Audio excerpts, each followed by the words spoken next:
everyone. We'd like to call the meeting of the Special Commission on State Institutions to order. My name's Anne Frack, and I'm one of the Commission's two chairs. Kate Benson will be leading the meeting with me today. As usual, before we begin, we'd like to let everyone know that the Commission meeting must follow the open meeting law. Any votes taken during the meeting will be done by a roll call vote. We ask that Commission members please mute themselves when they are not speaking and use the raise hand features if they would like to speak. Before speaking, please state your name so that everyone knows who's talking. For any questions posted from the audience in the question and answer for this meeting, CEDAR will be reviewing the questions and holding them until the end of the meeting. Today's meeting is scheduled for 2 hours. We will have a break midway through the meeting at about 4 p.m. Kate. All right. Thank you, Anne. This is Kate Benson. Good afternoon, everyone. To make sure everyone can participate in the meeting, we ask the following. We have CART services supporting our meeting today. These are captions that help people follow the discussion. If you need help turning on these captions, please let us know. We ask that people speak at a non-rushed pace and provide yourself with a brief pause for the CART transcriber to write what you have said. We ask that you speak with as few acronyms as possible. Doing so will help all participants to understand essential information that is shared here. We will try to remind folks of these items I just mentioned if needed during this meeting and to keep us on track. When we end this meeting, we will have notes made available based on what we talk about today. This meeting is also being recorded, and the videos are available on the Commission's mass.gov page and on YouTube. Next slide, please. We hope everyone has had a chance to review the agenda. These are the topics we'll be discussing today. The welcome recap of last meeting, vote to approve the meeting minutes, discussion on remaining items, next steps, and to vote to adjourn the meeting. We're pleased to welcome some special guests, so we'll be adjusting our usual order of business. We'll begin with our guests and hold the vote on the minutes afterwards. Following that, CEDAR will provide a recap of our last meeting. We will then vote to approve the minutes from the meeting. Next, we'll review the work of the Special Commission and hold the final discussion on any remaining items. We'll conclude the meeting with a vote to adjourn. Next slide, please. Good afternoon, everyone. Again, this is Kate Benson. It's a privilege to welcome two distinguished public servants whose vision and dedication helped bring this commission into being, Senator Michael Barrett and Representative Sean Garbally. Senator Barrett has long been a thoughtful and determined advocate for people with disabilities. His commitment to this work began decades ago when he mentored a young resident at the Fernald State School. That personal experience left a lasting impact, and today his leadership continues to ensure that the Commonwealth does not forget the lives and stories of those who lived in state institutions. Representative Garbally has been a steadfast champion for inclusion and disability rights throughout his legislative career. His passion for justice and equity is evident in his support for this commission and the people it aims to serve, both past and present.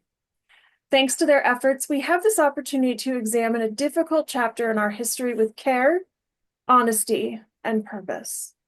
At this time, I'd like to invite Senator Barrett and Representative Garbally to say a few words. Please join me in welcoming them. Yeah, hi. How are you? Senator Barrett here. Very pleased to be joining Representative Garbally and members of the commission. I just want to say how amazing your work has been.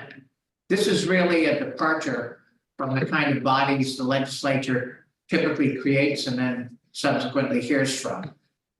We don't often, we too little hear from people who combine professional expertise like you all have with lived experience in many cases.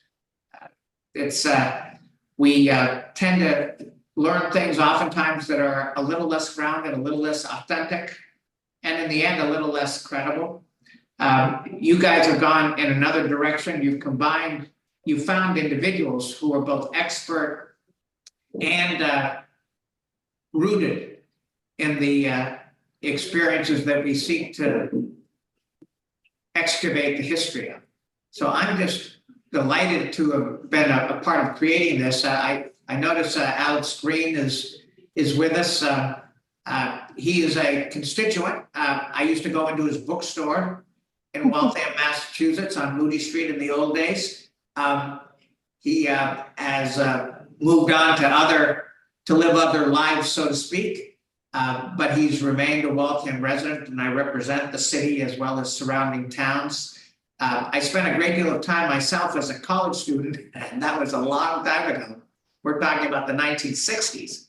I spent time as a college student as a big brother at the Fernald School. I still remember the little boy who lived in the Green Blind Unit, and that's so named not because it was green, but because a Dr. Green was associated with the school. I still remember that little boy and taking the bus out to Waltham, which seemed to me to be in the country in those days. That shows you how the perceptions of a young person can change as the person ages. I realize now that Waltham is not out of the country, but what did I know at the time? In any event, this has been a personal journey for me because of my experience with Fernald.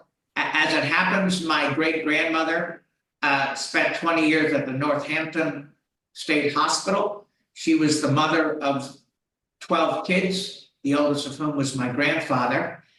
When her husband died, just before the 12th child was born, she had an emotional collapse. And I don't need to tell you that in those days, the system and families didn't know how to deal with these things. In this particular case, my great-grandmother left an orphaned family of 12 kids who then proceeded to raise each other without ever disclosing that their mother was not on the premises, but was at Northampton. The world knew that their father was dead, but the rest of it was a closely held family secret, again, symptomatic of that era. I now have family members, cousins of mine, who've asked me, quite independent of this state commission, whether I can find any of the details of my great-grandmother's stay at Northampton.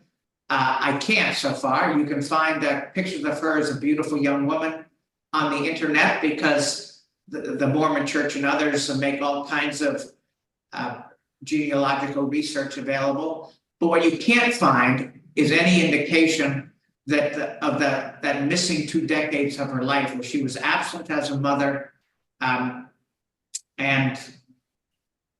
had to leave her kids to their own devices in Worcester, Massachusetts. So there are lots of ways in which family stories converge, don't they?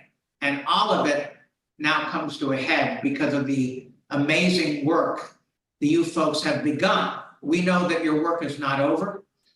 This is really more of a launch than a conclusion, but the beginning you've made is incredibly important to so many families, one of whom is mine.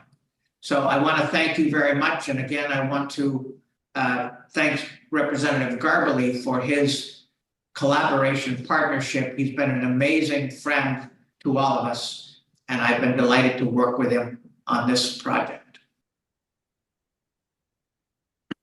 Good afternoon, everybody. Thanks so much for welcoming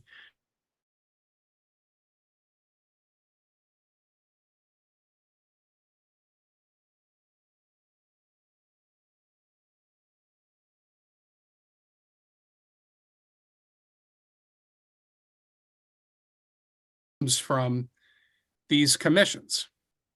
And part of the reason for that is because commissions really can only thrive if the members of each commission are doing the work and pushing it forward. And many times commissions fall flat because that doesn't, it doesn't have that. This one, as Senator Barrett just mentioned, is really a gold standard example. I think you could put it up against many commissions across the country that worked so hard in trying to advance the statutorial requirement that we were able to get in to the original bill to move these issues forward. I first want to thank each member of this commission. As Senator Barrett mentioned, your work is not done. We're just so grateful. Service can, when you serve the public, a lot of sacrifice can happen. So, you might have been away from some personal issues, some family obligations, and for that, I thank you. I also want to thank my good friend, Senator Barrett, who's been so passionate, on so many issues that we're able to partner together on. But on this issue specifically, he really is passionate about individuals with disabilities. He talks about his family's experience. And I can tell you, he talks about it in public, but also in private. He is so passionate on this issue, but on so many bills.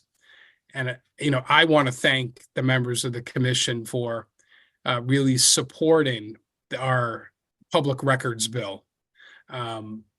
Senator Barrett and I have partnered on that for many years now.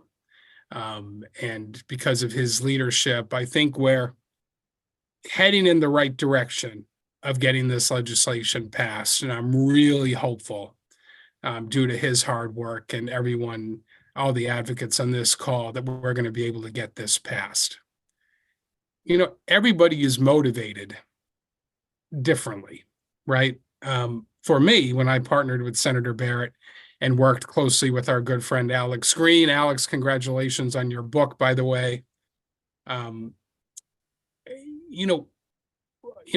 Senator Barrett, really talked about his family and talked about families who've been impacted across the Commonwealth when it comes to the history of state institutions. For me, I took a long walk around Metfern, and I looked at the stones at Metfern and how many of them, all of them, had a C or a P, a dash, and a number. There was no name associated, right? There was no history of the individual who had passed away. There was no sense of, establishing any type of dignity that that person should have had. And so for me, I've had a personal mission to make sure that these individuals and their stories of who they were as individuals was told. And that this history, no matter how difficult of a history it is, and it certainly is a hard history, that it must be told, that it must be highlighted. And what I had envisioned has absolutely been met by the work of this commission and the work of each member of this commission. And I'm really overwhelmed by the incredible work and dedication that each of you have come to this commission in doing. And so I'm really appreciative. As Senator Barrett has mentioned, this is not the end of your work. I know there's many recommendations with, more work to be done in the future. But as Senator Barrett mentioned, we're proud to be your partners in this work. And that's not going to go away. And I'm really looking forward to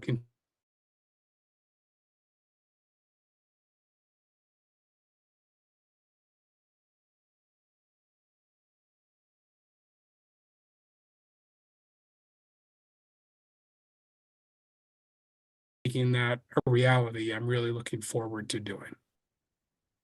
So thank you all very, very much. Thank you both so much for joining us. And I think I can speak for almost everyone on this commission and say that we are honored that you wanted to be our partners and that you have supported all of the amazing work that this commission has done. Every single person on this commission putting their heart and soul into this. We really have, this wouldn't have been possible without the two of you. So thank you. And I'm going to hand it over to Anne. Now like to invite Emily from CEDAR to provide a high-level recap of our last meeting before we vote to approve the minutes. Thank you, Anne. Emily. This is Emily Lauer.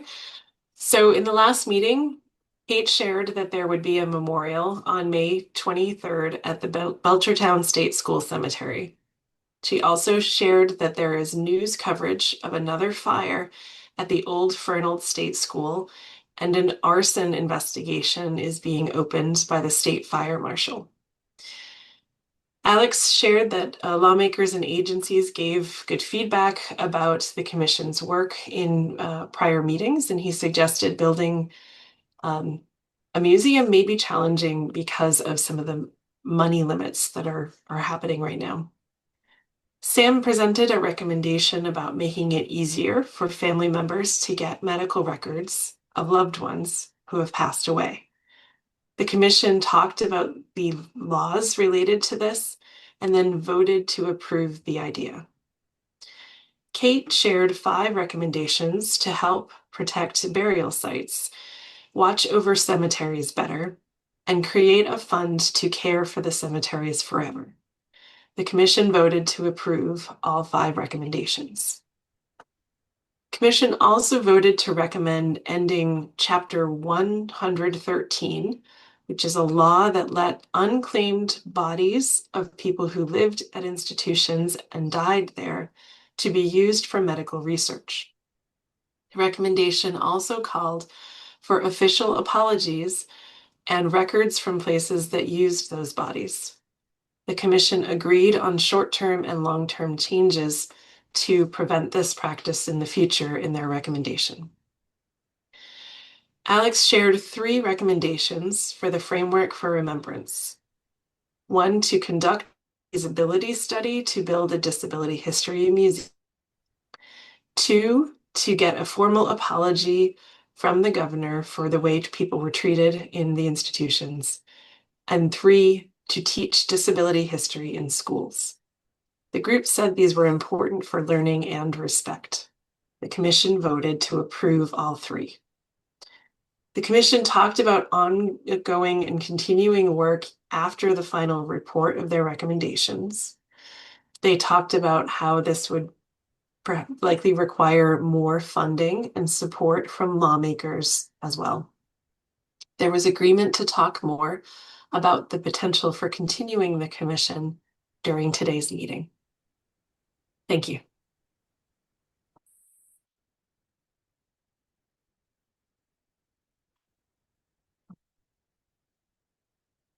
Thank you, Emily.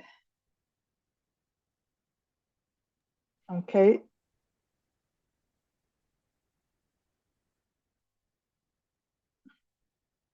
Hi, this is Alex. Could I jump in for just a second? Emily, thank you so much for that overview. And I wonder if before we move forward into voting on the meeting minutes and next steps, since we're fortunate enough to have Senator Barrett and Representative Garbally with us at the moment, and we just recapped some of the recommendations that we're going to put forward, I'm wondering if it might be possible, just in case folks have questions for the representative or the senator, just about process or how we go about doing some of these things, or any open questions, if folks, if we could open up the floor for that, if you think it's all right to do, Kate and Ann. Yes, absolutely. And any objection? Okay. All right. So we will open the floor for questions for Senator Barrett or Representative Garbally.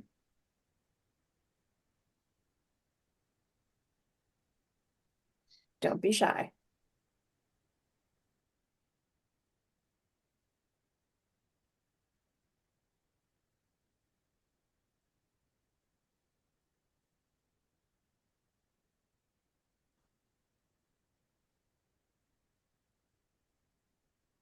the teacher in me will go first if it breaks the ice.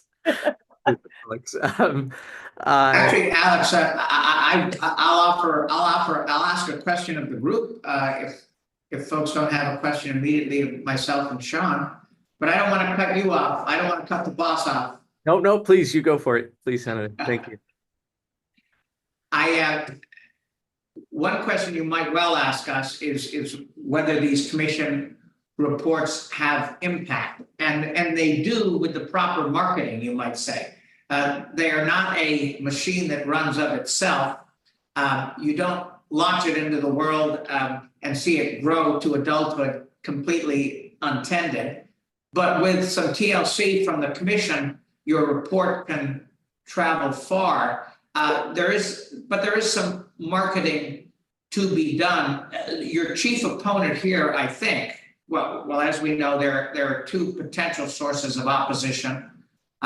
There are, of course, the elements of the disability community that want privacy exalted above all, and you folks know who among the community would be in that group. They certainly carry outsized authority and credibility. So it is important to the degree that positions can be reconciled, that they continue to be at least a part of the conversation, even if we need to respectfully disagree with them in the end. But the larger source of opposition is just clutter, the sheer press of business of all kinds. It never stops. And now a lot of it is emanating from Trump, and has to do with cuts that are going to be coming or threatened to Mass Health, to DMH. So legislators can always legitimately put off action because there's so much on their plates. And this is legit. Somehow breaking through the noise and the clutter becomes the real job. And somehow it has to be done, I should say. A commission report can often give a reform the additional momentum that it needs to break through the noise. That's why the work that you've done, and by the way, you've done it on budget and on time. That's the other rare thing that Sean and I should be celebrating, is that you folks pulled this off without asking for indefinite extensions on the fundamental work product. The life of the commission needs to continue because you've got a lot of work ahead of you. But to have pulled this first stage deliverable into being on time is a big, big deal. So we want to thank you. But as I say, I'm anticipating a question, so to speak. And what you need to do metaphorically is to walk the commission report around and draw people's attention to the executive summary, with particular attention, obviously, to the Joint Committee on Children, Families, and Persons with Disability, let's say, as well as the disability caucuses that function in the House and the Senate. You've got a constituency of legislators, colleagues of Sean's and mine, who will be more responsive than most. And we ought to be able to move this public records change, for example, with their help. So granted, your work is not over, and I know your work can be wearying. You've got all kinds of other things to attend to in your professional lives and your personal lives. But what you've pulled off to date is pretty amazing. And it can add the needed impetus to the next legislative reforms that you all seek. So be of good cheer. You've come a long way. You were out in front of my question, spot on. If I can ask a little bit more in that direction, how do we as a commission continue to exist in some form? And with that, I know that money is the last thing anybody wants to hear anybody asking about right now, but a significant amount of the work that we're very proud of is only here because we were able to be introduced to and then have the good fortune to work with Cedar from UMass to really delve into these issues and be our constant presence while we've had so many things in our lives to attend to, and that of course was possible thanks to the gracious amount of funding that we were able to get to launch the commission. And I'm wondering what you recommend for next steps in that regard, because of course accountability on the recommendations is a big deal to all of us, and I think we are committed to making sure that work is done, but certainly need the scaffolding and supports there to make it possible. I wonder what for both of you, what your thoughts might be about that. Well, I want to hear from Sean, but first of all, I want to thank Cedar myself, and I should have mentioned Cedar in my original remarks. What the center has accomplished here in collaboration with you all is pretty amazing stuff. Refresh my recollection, Alex, just to get down to brass tacks. What was the original appropriation? I think I know, but I want to make sure my sense of the number is confirmed. You are asking a writer about numbers, which is dangerous. So I'm going to turn to Emily Lauer she beat me to it, $145,000. It's in the chat. That's what I recall too. So there's good news here.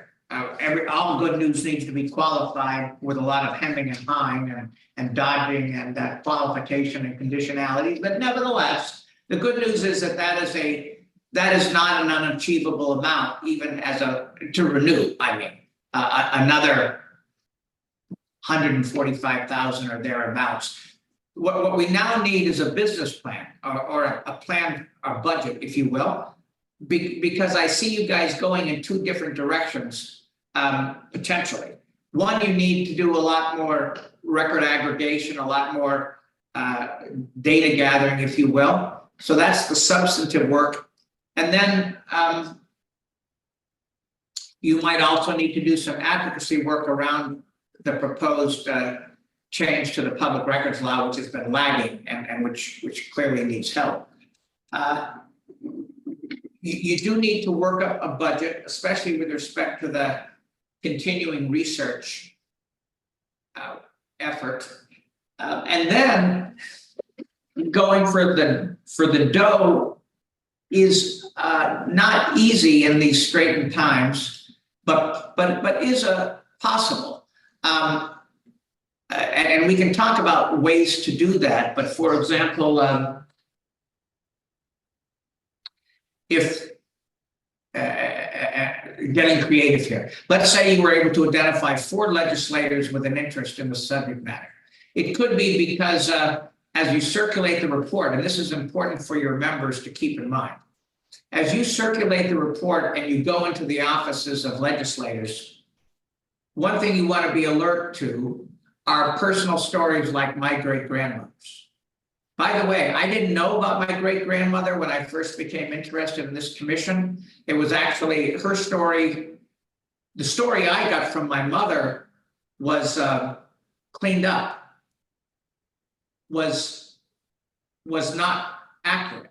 But I think it was the story that her dad, who was the oldest of the 12 kids, had told her. Remember, there was a lot of shame and cover-up in those days. It wasn't until I talked to a cousin of mine that I learned that she had spent 20 years at Northampton, and I only learned that last month.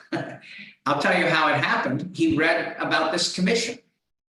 This is a cousin, I should say it's my mother's first cousin. He's the son of the 11th of 12 kids. My mother was the daughter of the oldest of the 12 kids. Huge difference in ages. He's my mother's first cousin, but he's younger than me. And Nick Burns was in touch with me and said, gee, I just read that you were on this commission. Did you know about our grandmother? He'd forgotten that we actually are separated by a generation. He was talking about my mother's grandmother.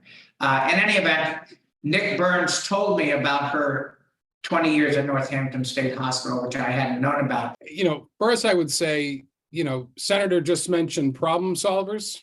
And you have that commitment from both me and the senator that we will work with you and we will find whatever avenue possible to get the money necessary to continue this really, really important work.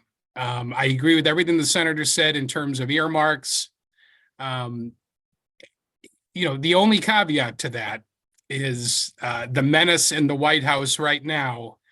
Any action he does on tariffs, any action he does on Medicaid, as the senator mentioned earlier, that very much could hurt our revenue flow. My second budget was in 2009, when we lost about $4 billion in revenue because of the collapse of the banking industry federally.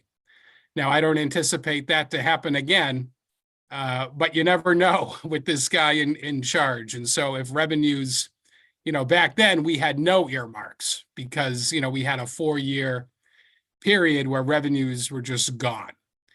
Absent of that, and knock on wood, I think we, as the senator said very keenly, we should be able to cobble the resources necessary to continue this commission's great work. To follow up on the senator in terms of reaching out to reps and senators, he couldn't be more right on this. This is around collaborating with lawmakers, in terms of people to really go after, right? You will release the report and you will send it to senators, you will send it to reps, and I am sure you will have senators and reps reach out to you. Those are certainly people that you want to continue a relationship with because they care about these issues. I would certainly reach out to the reps and the senators who represent areas where the state institutions were or are located, right? Senator Barrett cares deeply because he cares about people with disabilities, but also he represents where Fernald was, right? Tom Stanley, right? John Lawn, Steve Owens, Dave Rogers, right? And you could go across the Commonwealth at various areas. I would also say anyone on this call, I would really appreciate it if you would call your senator and rep and ask them to sign on as a co-sponsor to Senator Barrett and Rep. Garbely's bill on public records. That personal contact, that personal approach is really, really helpful in terms of getting legislators on board. There are so many different things that consume a legislator's time, right? It's not that they just don't care. It's because they're dealing with education and climate change and, economic development. There's so many issues. But obviously, this is a critically important issue. And I think you're going to find an audience that really cares about this. We just need to keep them involved and keep them interested in it. When I filed the public records bill on the House side, I immediately found folks like Tom Stanley and Mindy Daum and John Lawn who came to me and said, this is really important to me.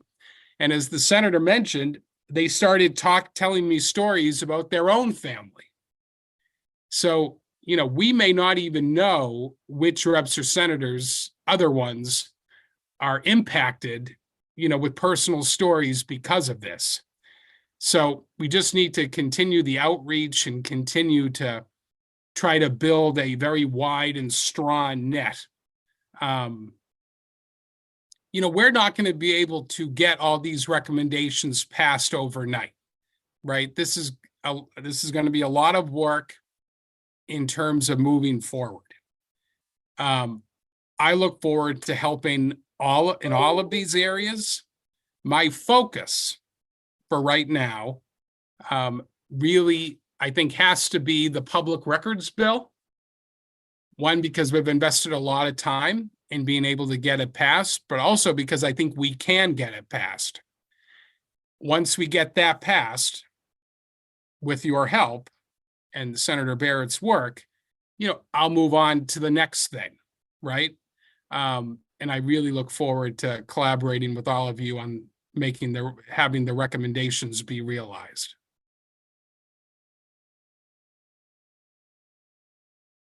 Thank you both so much. If I can ask one follow-on question, then I'll get out of the way for other folks' questions. On this all sounds amazing and is incredibly helpful as a roadmap for the work that we have ahead.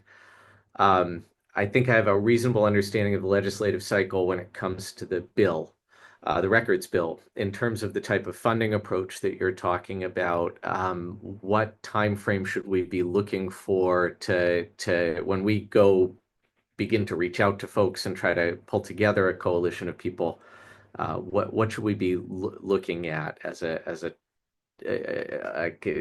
per your calendar, I guess would be a way to describe it. I don't know, Alex.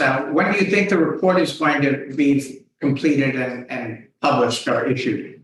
It will be out before June 1st. Well, first of all, congratulations for maintaining that timeline. The budget process for the year beginning July 1st will be semi-complete by then. So we won't be able to get money into the regular budget, but for reasons that are too difficult to explain, there will be 3 or 4 supplementary budgets over the course of the 12 months. The reason I don't want to explain it to you is because I really don't understand it, but I don't want you to know that. Let's just say that it's very hard to explain, even to my wife, even to myself. But we have these supplemental budgets constantly because I'm actually kidding a little bit, because some accounts run dry in the middle of the year. Other accounts are unknowable. For example, you don't know how many clients are going to need X services, so you're constantly trying to fine tune the budget over the course of 12 months so that it actually meets the client need, something that's unknowable in advance. That's in fact, so these supplementary budgets, which offer these opportunities perhaps to slip in some of the dollar amounts, Alex, that we're talking about. Sean is right. In extraordinary circumstances like the pandemic, earmarks go away. It's also the case that in tough circumstances like the present, the governor basically cautions the legislature that contrary to the normal rule, she might refuse to disperse monies in general, whether appropriated via earmark or via the regular appropriations process, in order to accommodate mid-duration emergencies. These are the so-called 9C cuts that Governor Baker made during the pandemic, where contrary to all expectation, our earmarks were not ever dispersed. So yes, we are entering a period, as Sean cautions us, of more than ordinary uncertainty. But we should, barring those, we should be looking for the appropriate supplemental budget, one that touches on other human services or healthcare accounts. You wouldn't want to try to add an earmark for this commission to a sub that deals exclusively with something special, like a shortfall in the account for public defenders, let's say. There has to be a kind of rough match in terms of subject matter. But so all this is fraught with some uncertainty, but still we should try to figure. We should try to assume that this is doable. I like Sean's emphasis, and by the way, I'm going to have to excuse myself because I have to meet my wife in a few minutes. But we should assume that passage of this bill having to do with public records is a good short-term priority that could continue even as we fight this funding battle. Let me ask you, Alex, is there any money left over, or did the entire $145,000 get expended, or will it be expended by June 30th? For that, I will turn back to Emily Lauer from Cedar. Emily, where are we at? We do expect to spend the money in part because we were also under the impression if we did not spend it, we would lose it. So it would be possible for our center to support the commission in a bridging phase to help them argue for this money, make a plan, that kind of thing, so that it doesn't need to, and that would be through June, we'd be billing it through June 30th, which is when our interagency. Emily, the reason I mention this is because legislators can relatively easily get PACs to carry monies over unexpended in a given fiscal year. Alex, we for 4 or 5 years running, we managed to get a prior appropriation continued for the Waltham Community Farm. We got them a bunch of money, and then it wasn't expendable. It wasn't spendable within the expected time frame for a whole bunch of reasons, something that had to do with the mayor. And so we we managed to keep it going for 5 years. I'm not saying that's a good news story exactly, but I'm just mentioning to Emily that once we get you money, you shouldn't feel that you have to get it all spent lest you use it, because a PAC is relatively achievable. Thank you. In any event, I have to go. Looking forward to continuing our work. Thank you all. Thank you, Representative Garbely, and thanks to the Shriver Center. Wonderful, wonderful work product here. Thank Okay. you, Senator. Thank Thank you you. so much. I would just reiterate, right? We're going to work with the commission to try to gain access to these funds. That could be through a sub-budget, through the regular budget. We'll try to find a way to make this happen. I think the work is way too important to let just kind of go off into the sunset, if you will. So we really look forward to partnering with you. And if each of you could please call your rep and ask them to sign on to the public records bill, that would make a huge difference. I think we're gonna get there, but all the help that you could provide would be very helpful. Thank you so much. This is amazingly helpful and detailed. I really appreciate it. I will put the links to the bill in the House version and the Senate version in the chat, folks, so you can see where it is. So Thank you, everybody. Thank you. Bye-bye. And now we have a new to-do list. Hi, Sean. All right. Thank you, everyone. That was so fantastic to hear everything that they had to say, and got some things to get cracking on, right, Alex? And Anne. So before we dive into our actual discussions for today, we do need to vote on the minutes from the last meeting. And at 4 o'clock, we would like to take a break. It wasn't in the original schedule, but we're running a little bit behind, but for a very good reason. So draft copies of the minutes were circulated to members via email earlier this week. Does anyone have any proposed changes to the minutes?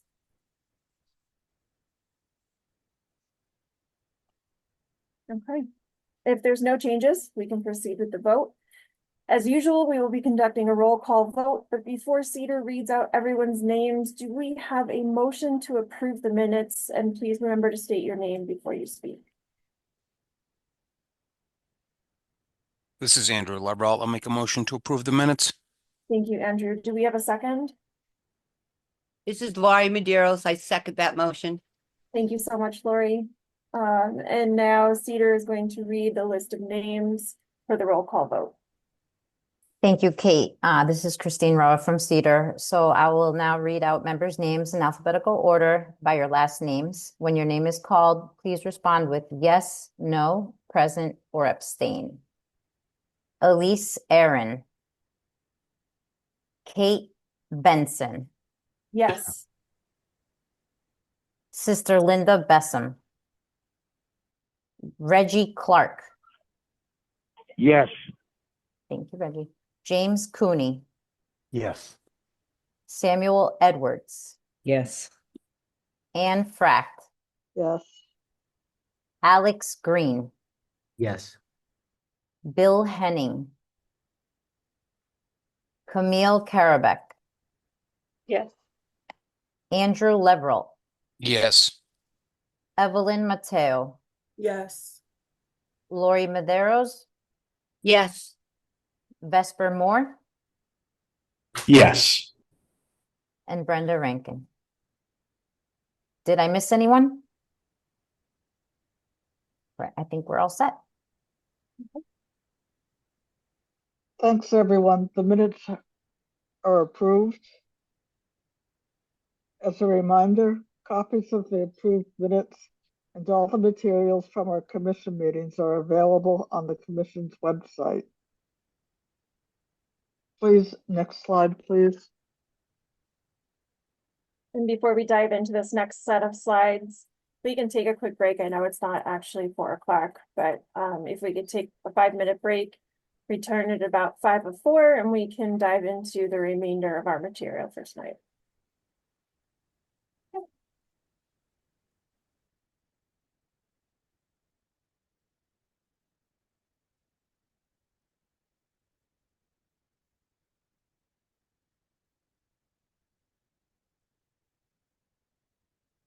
It's 3:55. If folks want to start coming back.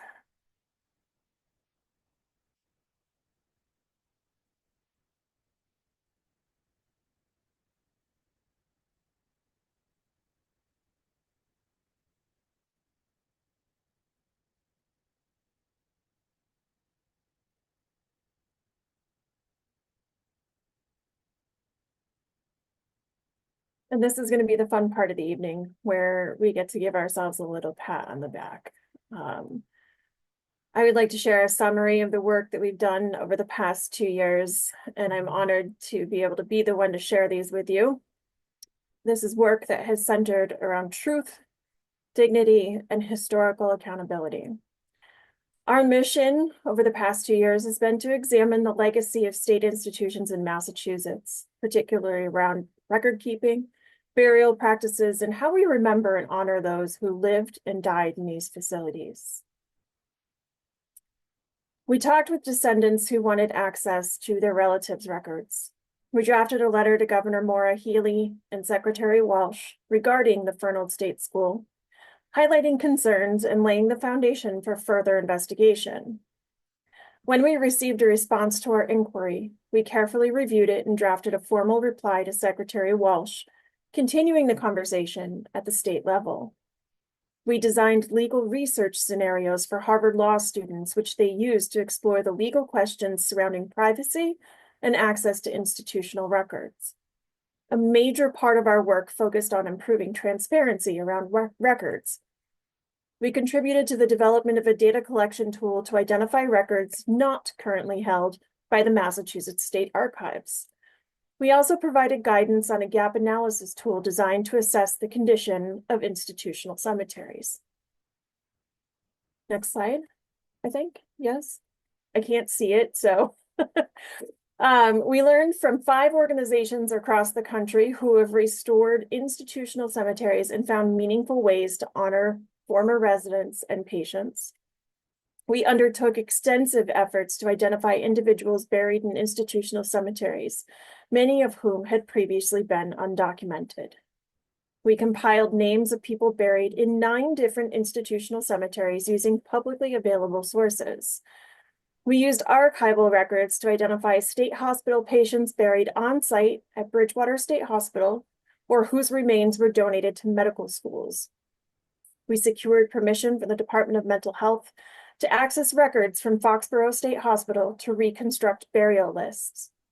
These conversations deeply influenced our recommendations for how Massachusetts should move forward.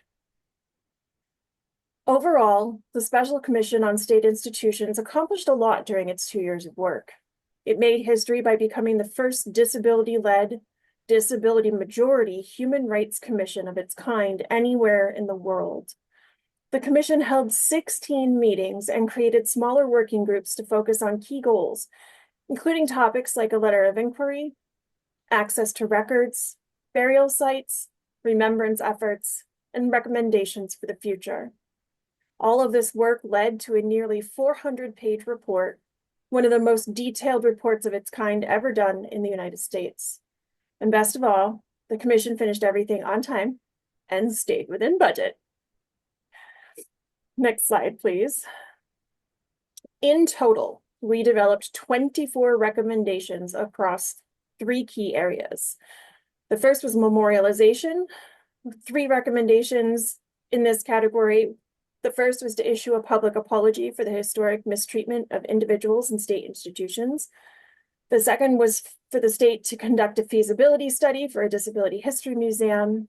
And finally, the recommendation that we incorporate disability history into Massachusetts K-12 social studies curriculum. For burial practices, we made 4 recommendations. The first is to improve maintenance and care of institutional cemeteries, locate and identify unmarked graves, especially in some of the lost cemeteries such as Northampton and the Westboro Reform School, repeal Chapter 113, which governs anatomical donations and is still on the books. And finally, to create a public registry of individuals whose remains were donated to medical schools and may not have been buried properly. As far as records, access, and reform, we had a number of recommendations, including strengthening the rules around records management, preservation, and access, recommending legal reforms to expand public and family access to institutional records, supporting former residents, their families, and researchers in accessing relevant records, and creating clear pathways for transferring important historical records to the Massachusetts archives. We've worked closely with staff from DMH and DDS, historians, legal experts, and family members, self-advocates, and former patients to ensure that our process has been ethical, inclusive, and historically accurate. Our work has been rooted in a commitment to truth, justice, and remembrance. And we hope these recommendations will lay the groundwork for lasting change and meaningful acknowledgement of this part of our state's history. And I will turn it over to Anne. For the discussion on the remaining items,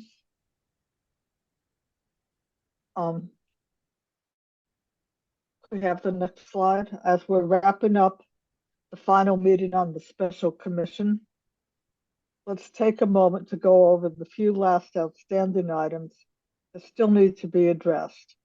It's important that we have everything in order before we close out this session. To vote on publishing the report, awaiting the response from Secretary Walsh to the special commission's letter, the potential continuation of the special commission, publicizing the special commission's report and recommendations, oversight and advocacy on the implementation of the special commission recommendations, and mapping of DMH Foxborough Cemetery and identification with records. There are still a few important things we need to take care of first. We need to vote on publishing the special commission's report.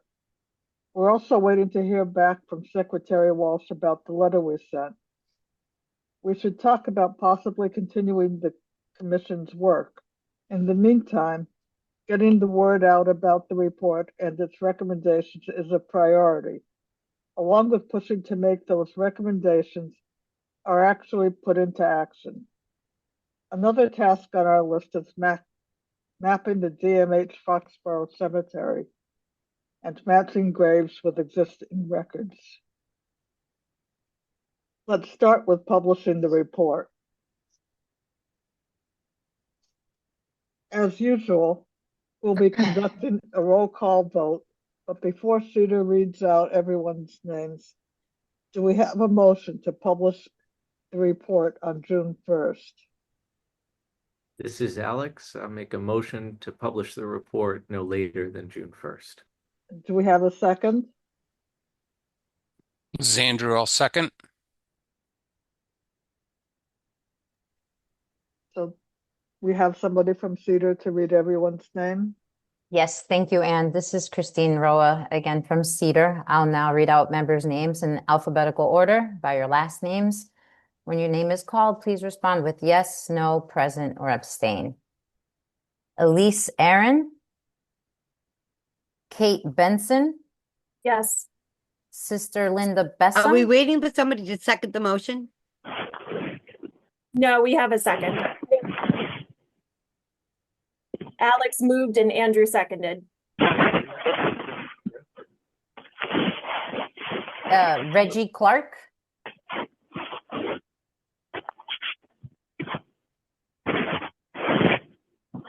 Reggie Clark, James Cooney, Yes.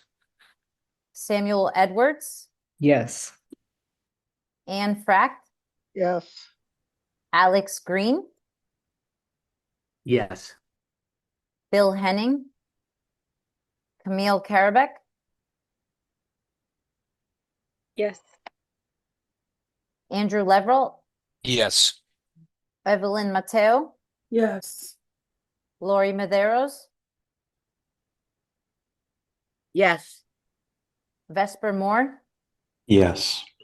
and Brenda Rankin. Did I miss anyone? Okay. You're up. Christine, I'm sorry, this is Jennifer from Cedar. I couldn't hear Reggie's response. I was wondering if we could ask him again. Absolutely. Reggie Clark,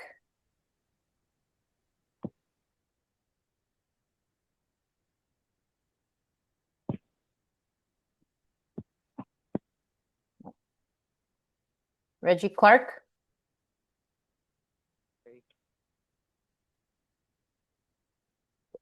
could you speak a little louder? I believe you're speaking.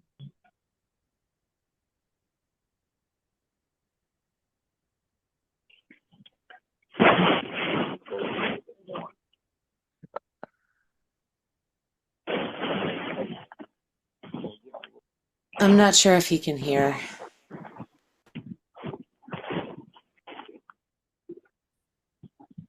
Okay.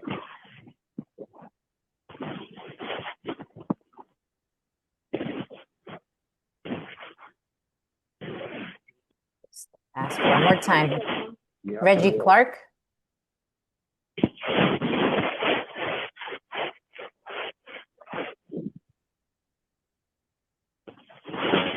seems like he's having troubles hearing. Yeah. Okay, I think we're all set, Kate. Thank you.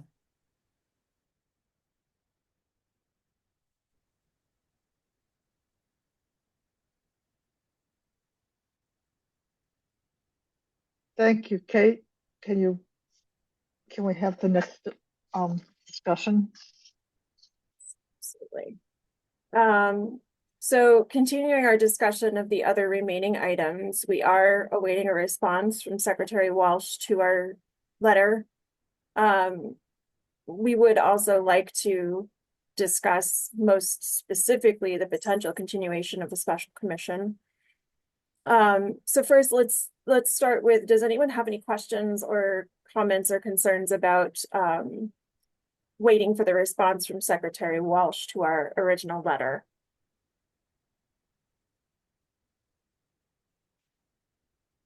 Jen, how long has it been since that letter went to Secretary Walsh? This is Jen Fugelstad from Cedar. The letter was emailed in November. Okay. And we've had no response yet, correct? Not to date. Okay. Lori, I see your hand up. Go ahead. So was there a specific question? Well, I don't know. Did we ask for a response? Yes, we did. But what was the ask? Please respond that you like it, that you don't like. What were the questions that we were waiting a response to, I guess? Alex, I think you'd probably be better positioned to address that than I. I was just looking for the copy of the letter because I don't want to misrepresent it, and I am a mess on my computer. I don't know if we have a copy of it because I do think, Lori, you're right. Like, I want to make sure we characterize this correctly. Jen or Emily, do you have a copy of it by chance? We do. I think we just need to pull it up. Yes, I have it. I have it up. So the request was to get further clarity from EOHS, DDS, DMH, and DCAM on the dates when each facility was searched for records, including a timeline when DMH and DCAM would work together to evaluate the buildings at Medfield State Hospital or any other campuses that are partially closed. The next ask was to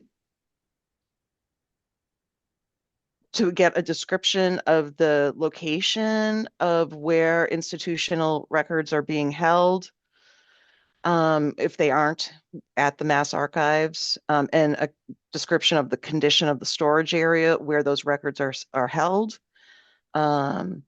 Reasoning behind the decision to store records outside of the archives. The commission requested the agency policy for records in the possession of DDS or DMH, which relate to the individuals who died more than 50 years ago, and a clarification on the definition of medical records and what is considered a medical record. And the commission had asked for a response within 90 days. And that was the content of the letter. And Jen, I know that you followed up this spring as well, asking if a response was coming. Yes, there was not anything official prepared to share at that time. Alex, go ahead. This is Alex. Am I correct also? This was a response to an initial inquiry that we made, right? So we sent a letter, we got a response, we felt the response was unsatisfactory. If I recall correctly, we drafted a letter for clarification, which was this one, and we have not received anything from this one. Is that correct? Yes, that's correct. Sorry, this is Jennifer from Cedar again. So overall, this dates back to January of 2024. 2024, and we still don't have answers.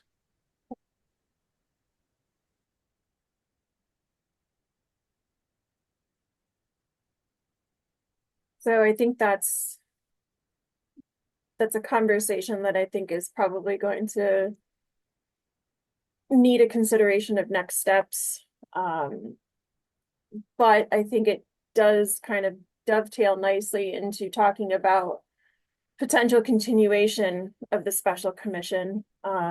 Obviously, we aren't going to get a response to our request by today.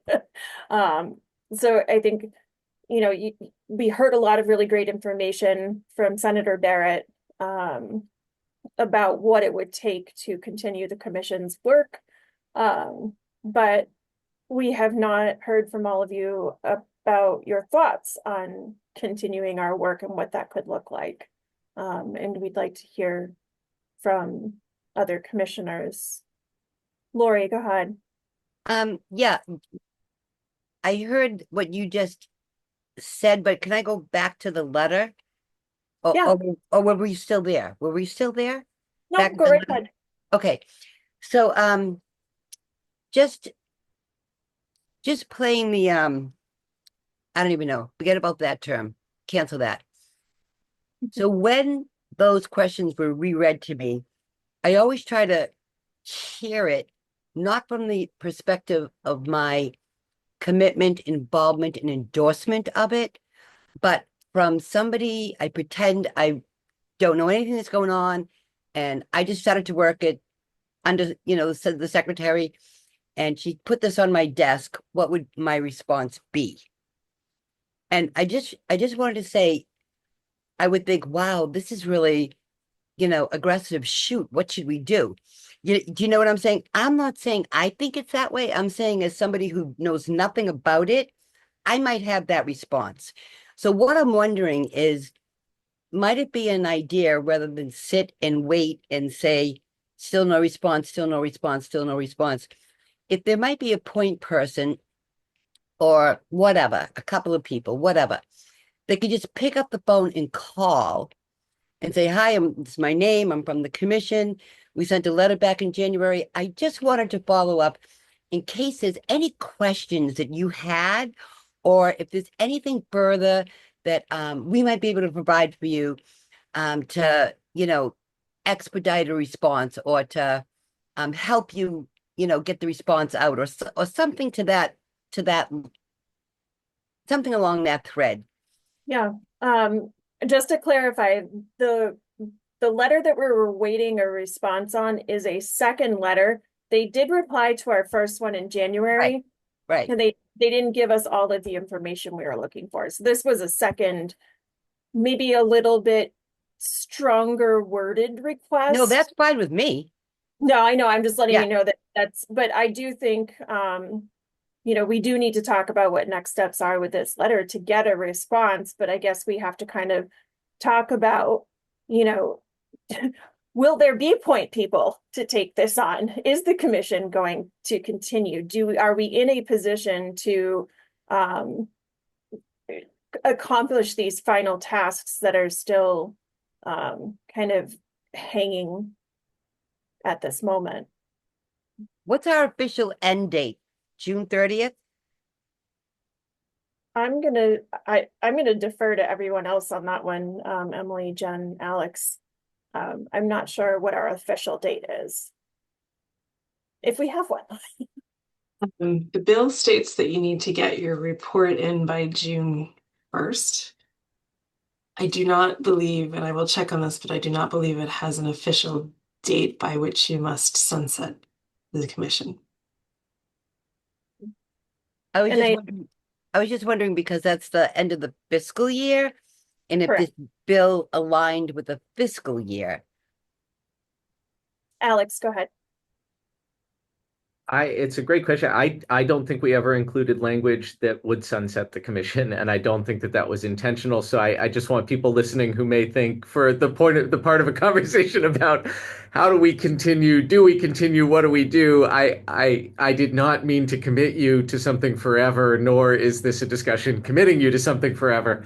I think there should be a reasonable conversation about a point where, if people would like to consider this the place at which their work on the commission is done, that would make great sense. But I don't. Yeah, I think the money and the time that the report is due had the date tied to it of June 1. I think that the funding had some stuff tied to it that I don't really understand, but it sounds like that's more to Senator Barrett and Rep. Garbely's end. I do think that if we feel that the commission's work should continue and folks would like to step off the commission, and that work does continue in some way, we're going to have that period where we need to carry over until we could get some more financial support from Cedar, which really helps to make all of this work. And there I would just say that I think that however we decide that folks step off of the commission should be done in a very organized way, so that because many of the seats that people hold are appointed by the governor or by other agencies. And I think what we would want to be able to do is do that in a very orderly and organized manner, so that it doesn't just sort of, back to Lori's point, like sending a letter out of the blue to the governor's office saying like, hey, can you appoint 8 people to this is not the ideal scenario. So just doing it in an organized way. But I certainly don't want to commit folks to it going forward. And yet the letter is a good example that we clearly have some conversations that need to keep going and that tie to accountability and fulfillment of the recommendations that we're making. And I'm wondering, Emily and Jen, if there is a potential for, as one of our closing activities, is that we have a survey where folks have the opportunity to very quietly say, stay or go, and, maybe figure out from there if we have some added information that we need to gather. Just that way, to Alex's point, it's very organized and very purposeful. Yes, I think we can do that. This is Emily. And I think we can, as I was mentioning earlier, help to bridge this time period. We're still here, right? So we will keep the email live, we will still have staff available and we can help you navigate the next portion of this. And certainly our ISA already goes until the end of June to assist with some of those next steps and to assist with some of the distribution of the report and things. So please know that you will have some continued support, hopefully, to bridge. And I think that's really for tonight all that we need to kind of have and think about at this point. I certainly don't want to ask people to start raising their hands and saying whether or not they want to stay. Alex and I have already decided and that forever is just not that big of a deal. We're good with forever. And the rest of you may not be. But we would absolutely like you to consider everything that's been said tonight, everything you heard from Senator Barrett and Rep. Garbely, and let that help you make the right decision for yourself. And as Alex said, yes, we have plenty of things to move forward with, and we will also, if we decide to stay in existence, we will have that bridging period where we will have the mile-long to-do list that Senator Barrett mentioned. So we hope that you all consider all of the points, and we'll take all of that into consideration. One of the things that is also an open item is publicizing the commission's report and recommendations. As you heard, it's a nearly 400-page report. It has all of our recommendations in it, a great deal of history, and I think it's going to be a wonderful learning tool for a lot of people who may not have knowledge of these things that this group has so ingrained in them.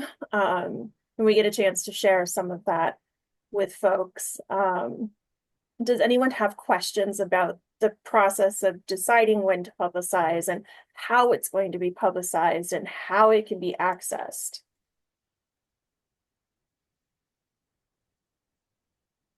Are you talking about publishing the report, right? Correct. Yeah, that was actually a question I had. Who is it published to? I believe it first goes to Alex. Do you know the answer, or Emily? It is in the chat. The quote from the bill is in the chat about filing the report. All right, let me pull that up. So the language says the commission shall file a report of its findings and recommendations to the state secretary, the clerks of the Senate and House of Representatives, the Joint Committee on Children, Families, and Persons with Disabilities, and the Joint Committee on Mental Health, Substance Use and Recovery, not later than June 1st, 2025. So the report will first go to those groups or individuals that are listed in that language. Does that answer your question, Lori? Yes and no. So I understood that, but what I'm wondering is, but then where is it housed? Like, can my next door neighbor look it up? Alex, go ahead. Good question. So it will be on the Special Commission's website, which is easily available online. You just type in Special Commission, bounces over to it. So all of the materials will be there. They'll also be stored permanently at the State House archives that are used by the legislature. So there will be a copy on file there, I would imagine. And then we will be distributing, per Senator Barrett's request, we'll be distributing letters with specific action items out of the recommendations targeted to each kind of lead agency or individual that we're asking to do those things, so that they don't have to wade through all 24 recommendations and figure out, well, which one applies to me, which one doesn't apply to me. We'll sum those up, and he suggested that we give them 2 months to begin working on those things and get back to us with some kind of progress update after 2 months. That was a fair amount of time. Just back to your point about something landing on someone's desk, just making sure that they have enough time to process it and ask questions and think about it, given that they're busy and have lots of things on their plate. So an example would be, one would go to the to the Speaker of the House and the Senate President saying, we have made the following recommendations for legislative action by the State House, and we would like you to consider these. That sort of thing. A separate one would go to the governor or to the Attorney General's office, or to the archives or to the Secretary of State. So. Camille. Hi, this feels like kind of a silly question, but my communications person at my office was reminding me to like get the date of the release of the finalized document because it was her impression from the former person from MOD on the commission that we needed to share the document. So I guess I'm just clarifying. I don't know if that's a need to or if that's something that maybe was just like encouraged to like share the news, like, put out more of like a news announcement that it's come out. So I just wasn't sure if that was okay, I see. Thank you for adding that to the chat. I wanted to make sure that I had the right understanding of that. So I see that in the chat. Thanks. Yep. So for folks who may not be able to see the chat, some of the language in the commission legislation was also that the Massachusetts Office on Disability, or MOD, shall make the report publicly available in an accessible format on the office's website. That was the language in the bill, and was written before the SCSI page on mass.gov was created. But one of the things that Senator Barrett did mention repeatedly is ensuring that we are kind of selling this report, that we're sharing it with people, we're talking about it, we are answering questions and encouraging questions and starting conversations where we can, because we have to remember that there are a lot of people who don't have this knowledge ingrained in them. And they are the ones that we really need to reach out to and help understand why our recommendations are important and why our recommendations should be carried out. So the hope is that everyone here will be taking this report and talking about it and sharing it and supporting it once it's out in the world. Any other questions about the publicizing of the report and our recommendations? Okay. One of the other conversations that we've had a couple of times is future oversight and advocacy for the implementation of the special commission's recommendations. Obviously, if this commission still exists, that's something we continue working on. If we don't exist, we have to think about who do we hand these recommendations off to? Who is ensuring that the recommendations are implemented? If by some miracle we end up with money tied to any of our recommendations, who is supervising where that money goes and what it accomplishes? So that's one of those things that there may be lots of questions about, and it depends on whether or not the commission is still driving the bus. Does anyone have thoughts, questions? Alex, go ahead. Alex, I just given what we heard from the senator and the representative, it sounds to me, but tell me if this is wrong, that we can really rely on the legislature to be the ones to lead some of that accountability, especially through this period where we try to figure things out. It just sounds, they're deeply familiar with it. They have the ability to have a hearing or to reach out to folks and have conversations with them. And it sounds like they're deeply aware of our work and understand what the goals and intent are. So maybe that's a natural way rather than trying to shoehorn this into, state employees have a lot of work on their plate. And so I don't want to say, hi, here's 24 recommendations to enforce to folks. Joy. Do. Yeah, absolutely agreed. Lori. So who's the financial, or what entity, or who is the financial oversight person right now? That is a good question. Emily, I'll have you answer that one. Thank you. Yes, the legislative funds were distributed to the Department of Developmental Services. And the Department of Developmental Services issued an interagency service agreement, which is a form of a contract, to us here at UMass Medical School, which they can do because we are also a state entity. So they are the ones who are managing those funds and paying the bills as a conduit for the special commission currently through the executive offices of Health and Human Services. One more follow-up question about that. So are all of the current allocated funds only being spent on Cedar? That's correct. So there was $145,000 awarded for the commission, and that money started to be used when the commission chose Cedar as the administrative supporters of the commission, and that covered roughly a year and a half of support.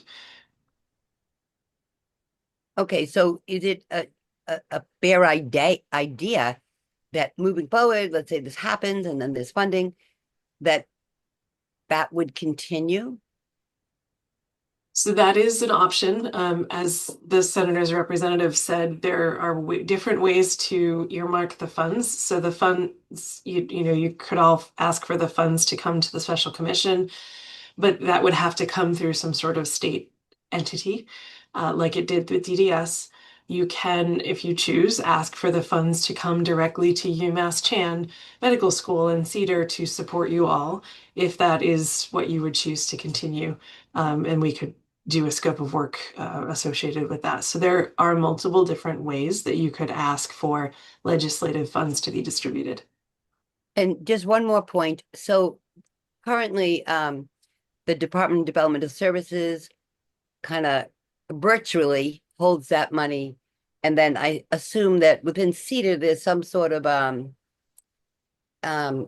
bill reimburse, as the months go on or something to that effect. That's how a lot of RFRs work within the department.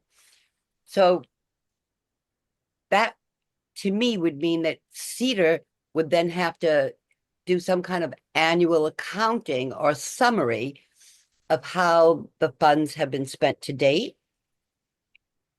as an obligation to the department. Thank you, Lori. So we do invoice our actual costs.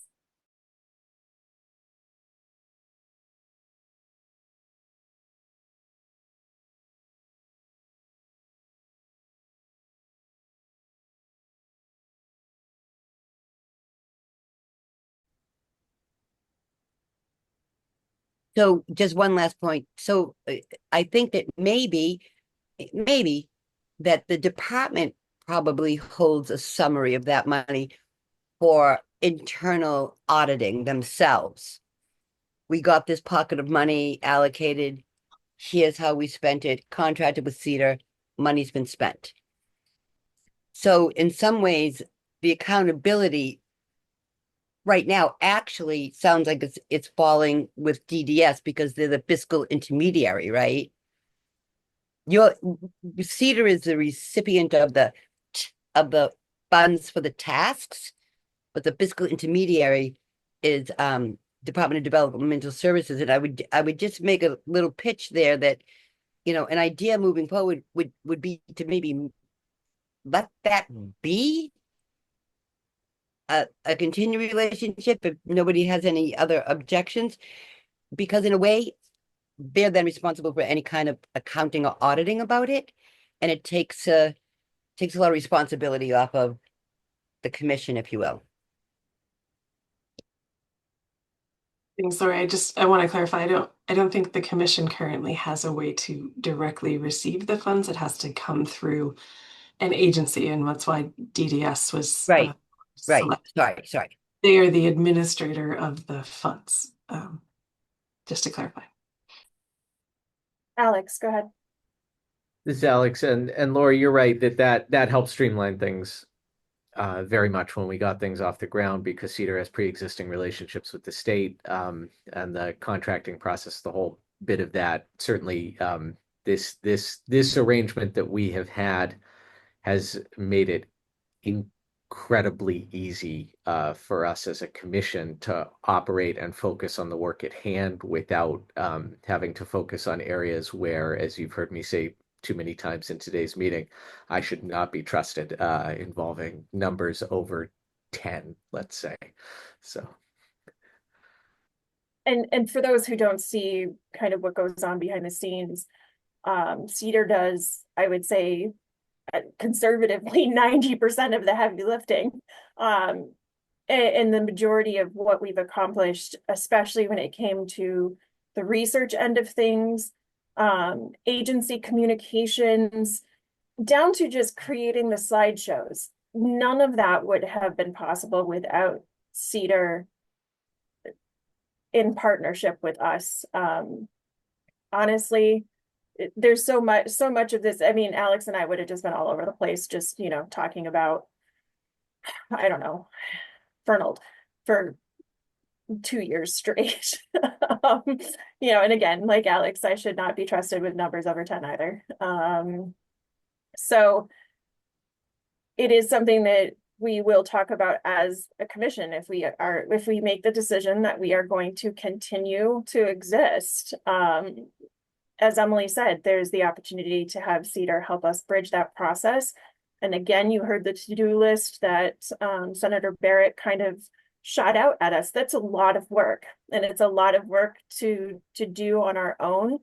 And we frankly don't have the knowledge, the understanding, the connections that Cedar has, that they can support us with in that process.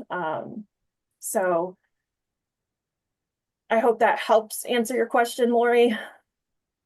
It's a long-winded. Yeah. No, I was just trying to follow the money. I didn't actually have a question about why it's structured that way. I just didn't know, so I was asking. But I do have another question. Maybe I'm a little lost because it's 4:36 and I'm starting to go brain tired. These are open items we're discussing right now. I see that we've really only kind of not covered all of these bullets. Should we prioritize with the time we have left at least one of these bullets? Because I'm thinking we probably should get to the potential continuation of the special commission question on this open item first, because everything after that comes under that. We actually touched on, we are on the last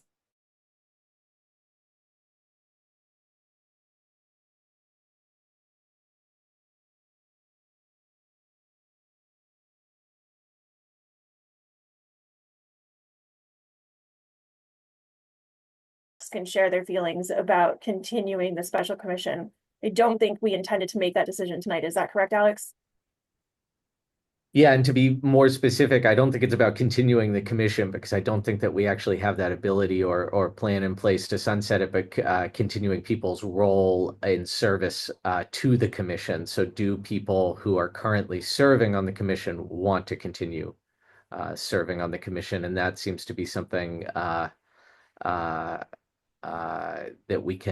that seems to be something that we can do by email. But I don't think that there's nothing here that I'm seeing in the statutory language that says that we have to take any action whatsoever. The commission simply continues whether it has delivered the report or not.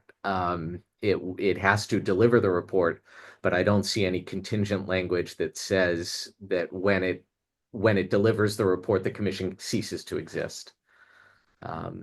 Now we probably should take a vote on whether or not we want to enable Cedar to work with us and for us in general to seek more funding. That probably does need enactment by the commission before we close today, just to say, like, even if you personally do not want to continue to serve on this, do you think that it is a good idea to pursue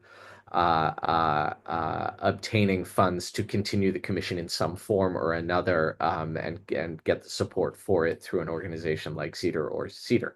And I think we can just continue that without a bidding process, probably given the existing relationships. But I don't want to speak to that because I don't know how the budgeting works. So why don't I know, Jim, I saw your hand up and Andrew has his hand up, and then we can maybe return to what you were just saying, Alex, about voting, whether or not we want to continue that relationship. Jim, go ahead. So actually, I think Alex kind of addressed what I was going to raise, but I think there's clearly work to be done. There's clearly work that the commission is the right forum to do it where we are right now in my judgment. So and the support of CEDAR. So I would support voting on requesting continuation of CEDAR support. Excellent. Then I'm going to come back to you when we head for that vote. Andrew, you had your hand up as well. Yes, Andrew Leverall. The only, I guess, issue that I see is if you look at the special, if you look at the boards and commissions website, all of our terms are sunsetted as of June 1st, 2025. So it seems like at least they might be believing that the commission is over June 1st of 2025. So we might want to reach out to them to clarify what their understanding of the continuation of the commission is. Absolutely. Thank you. Okay. So we have a lot of information to kind of handle and digest. So the question on the table is, do we have a motion to continue our relationship with CEDAR or an agency like CEDAR in order to help us potentially gain funding for the commission to continue? Do I have a motion? I'll make the motion. Thank you, Anne. Do I have a second? Says Jim, I'll second. All right. And can we have CEDAR read the names for a roll call vote, please? Sure, Kate. This is Christine Roa from CEDAR. And once again, I'll be reading out members' names in alphabetical order by your last names. When your name is called, please respond with yes, no, present, or abstain. We'll begin with Elise Aaron, Kate Benson, Yes. Sister Linda Bessam, Reggie Clark. Yes. Thank you, Reggie. James Cooney, Yes. Samuel Edwards, Yes. Anne Frack, Yes. Alex Green, yes. Bill Henning, Camille Karabek, Yes. Andrew Leverett, Yes. Evelyn Mateo, Yes. Lori Medeiros, Yes. Vesper Moore. Vesper Moore. All right. And Brenda Rankin, which I don't believe is here. Did I miss anyone? Okay, I think we're all set. Thank you. So the motion has passed that we will continue our relationship either with CEDAR or an agency like it, in order to potentially secure funds for the continuation of the commission. And that brings us to our last bullet, because this is one of the things that we would look forward to as a future endeavor for the commission with the support of CEDAR. CEDAR gained support from DMH to access the records for the Foxborough Cemetery. The Foxborough Cemetery was one of the ones that will need some major reconstruction of the population buried in that cemetery. And CEDAR did a great deal of legwork to make sure that we would have an opportunity to reassemble that particular burial ground and identify those who are buried there, as that is one of the cemeteries that is currently not appropriately memorialized. So that is one of the things that will be on our list to continue as a commission if we choose to. Does anyone have any questions about that one? That one's pretty straightforward and very, very exciting. No, I don't know if exciting is the right word, but you all know what I mean. It's incredible to think about that being perhaps the first cemetery that we have a major impact on.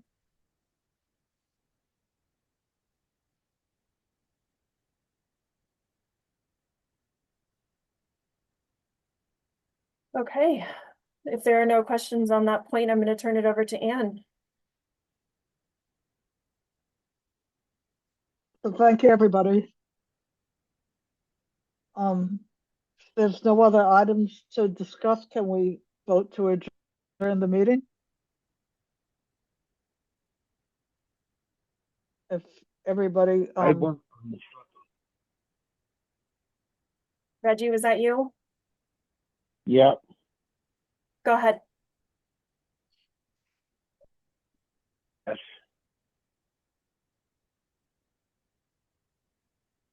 so can we have a motion to adjourn the meeting? yes, Thank you, Reggie. Can we have a second? This is Jim. I move that I second. Thank you. All right. Thank you, Anne. This is Christine Rowe again from Cedar. And once again, I'll be reading out your names by alphabetical order by your last names. Please respond with yes, no, present, or abstain. Elise Aaron, Kate Benson, Yes. Sister Linda Bessam, Reggie Clark, yes, thank you, James Cooney, Yes. Samuel Edwards, Yes. Anne Frack, Yes. Alex Green, Yes. Bill Henning, Camille Karabeck, Yes. Andrew Leverell,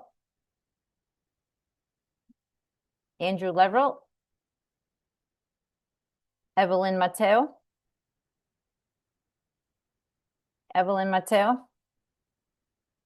Lori Medeiros, Yes. Evelyn, sorry, I Yes. okay, thank you. Vesper Moore, yes. wonderful, and Brenda Rankin, who's not here. I think we're all set. So thank you, everybody. The meeting's adjourned, and it's been a pleasure to work with everybody. Thank you, everyone, so much for everything. And hopefully this is not goodbye. It's see you soon.